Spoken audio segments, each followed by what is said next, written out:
شادی آ رہی ہے فیملی میں اور 3 فنکشنز پہ ہمیں بلایا ہے اور گھر کے 6 لوگ ہیں. 6 3 18 ڈریسز تو سب کے بنوانے پڑیں گے اور جو لیڈیز کا ایک ڈریس ہے کم از کم بھی 10,000 کا آتا ہے اور ساتھ ایسیسریز بھی لینی ہوتی ہے، ساتھ جوتا بیگ 100 چیزیں ساتھ لینی پڑتی ہیں، میچنگ کوئی کرنی پڑ جاتی ہے. تو اندازہ لگا لیں کہ کتنی مہنگائی ہوگی. ایک تو مہنگائی بہت ہو گئی ہے، اگر ہم اتنا خرچہ نہیں کریں تو کیا ہوگا؟ لوگ کیا کہیں گے؟ بچوں کو تو بھئی کسی مہنگے اسکول میں ہی داخل کروانا ہے، اگر نہیں کروایا تو کیا ہوگا؟ بھئی دیکھو سب کے بچے اتنے مہنگے اسکولوں میں پڑھتے ہیں، اگر ہم نہیں کروائیں گے تو لوگ کیا کہیں گے؟ فلاں رشتہ دار نے 2 کنال میں گھر بنایا ہے اور اب ہم 5 مرلے میں بنا لیں تو لوگ کیا کہیں گے؟ ہم اکثر فضول خرچیاں اس وجہ سے کرتے ہیں کہ لوگ کیا کہیں گے. بائی دا وے بیٹھ کے کبھی سوچیں تو صحیح کہ کیا کہیں گے. میکسیمم آ کر کیا کہہ لیں گے، اور اگر کوئی کہہ بھی لیتا ہے تو کیا ہو جائے گا؟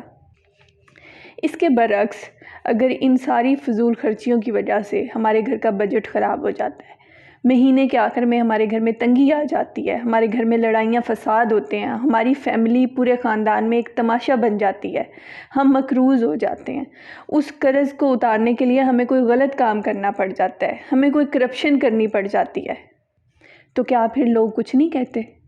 پھر وہی لوگ جن کے ڈر سے ہم یہ فضول خرچیاں کر رہے ہوتے ہیں کہ لوگ کیا کہیں گے، پھر بعض اوقات ہمیں انہی لوگوں کے سامنے ہاتھ پھیلانا پڑ جاتا ہے. پھر ہم انہی سے مانگ رہے ہوتے ہیں کہ جی ہمارا بجٹ ذرا ڈسٹرب ہے، ذرا ہماری مدد کریں، اور پھر وہ قرضہ جب ہم اتار نہیں پاتے پھر وہی لوگ ہمیں بے عزت کر رہے ہوتے ہیں. تو بہتر نہیں ہے کہ ہم پہلے اپنے حساب سے رہیں. میں یہ نہیں کہتی کہ آپ خرچہ نہ کریں، خرچہ کریں، لیکن اتنا کریں کہ بعد میں آپ کو تنگ نہ ہونا پڑے، آپ کی بعد میں جو بیسک نیسیسٹیز ہیں وہ ڈسٹرب نہ ہو، جو آپ کے گھر میں تنگی نہ آئے پھر اس کی وجہ سے. اب ایک بندہ جس کی منتھلی انکم 50,000 ہے، وہ گھر میں 2 لاکھ کا خرچہ ایک مہینے میں کر لے گا تو پھر تنگ تو ہونا ہی ہے نا اس نے. وہ کہاں سے پورا کرے گا؟ یا وہ تنگ ہوگا یا پھر اسے کرپشن کرنی پڑے گی. یہ جو ہماری سوسائٹی میں اتنی زیادہ کرپشن بڑھ رہی ہے، اس میں کسی حد تک ہماری ان فضول خرچیوں کا ہاتھ ہے. جب کسی شخص کو بتایا جاتا ہے کہ یہ اتنا پیسہ تم نے ارینج کرنا ہے، ہر صورت کرنا ہے، اگر نہیں کرو گے تو یہ زندگی موت کا مسئلہ ہے، تو وہ کیا کرے گا؟ اگر اس کے اندر اتنی کیپیسٹی نہیں ہے کہ وہ محنت کر کے وہ پیسہ کما سکے تو وہ کیا کرے گا؟ وہ کرپشن ہی کرے گا نا. میرے خیال میں یہ سوچنے کی بجائے کہ لوگ کیا کہیں گے، ہمیں یہ سوچنا چاہیے کہ ہم کیا کہتے ہیں، ہم کیا چاہتے ہیں، ہمارا کتنا بجٹ ہے، ہم کتنا آسانی سے افورڈ کر سکتے ہیں، ہم کتنا خرچ کریں تو ہماری زندگی سکون سے گزرے گی. ہمیں صرف لوگوں کے لیے اپنی زندگی کو اجیرن نہیں بنانا چاہیے، ہمیں اپنی فیملی لائف کو تباہ نہیں کرنا چاہیے، ہمیں اپنے گھر کو جھگڑے کی ایک جگہ نہیں بنا لینا چاہیے صرف اس وجہ سے کہ لوگ کیا کہیں گے.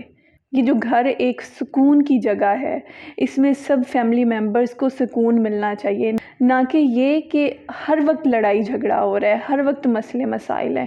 ہمیں اپنی چادر دیکھ کے پاؤں پھیلانا چاہیے، ہمیں اتنا ہی خرچ کرنا چاہیے جتنا کہ ہمارے لیے آسان ہو، جتنا کہ ہمیں مقروض نہ کرے. سر علی عباس جو کہ ایک رائٹر اور ٹریولر ہیں، انہوں نے ایک دفعہ بتایا کہ میری شادی کے لیے جو پیسے جمع کیے تھے، میں نے ان کو شادی پہ خرچ نہیں کیا، میں نے ان سے ایک گاڑی لے لی. میں نے سوچا کہ میری بیوی آئے گی تو میں اس کو کوئی آرام دہ سفر دے سکوں، بجائے اس کے کہ میں یہ سارا پیسہ شادی پہ خرچ کر کے، لوگوں پہ خرچ کر کے میں پھر بعد میں میری بیوی جو ہے اس کو کوئی تنگی ہو. اکثر شادیوں پہ جو فضول خرچیاں ہوتی ہیں ان کا انجام یہ ہوتا ہے کہ شادیوں پہ قرضے چڑھ جاتے ہیں، پھر ان قرضوں کو اتارنے کے لیے اس گھر میں بے تحاشا لڑائیاں ہوتی ہیں. تو اس سے بہتر نہیں ہے کہ اتنی زیادہ فضول خرچی کریں نا.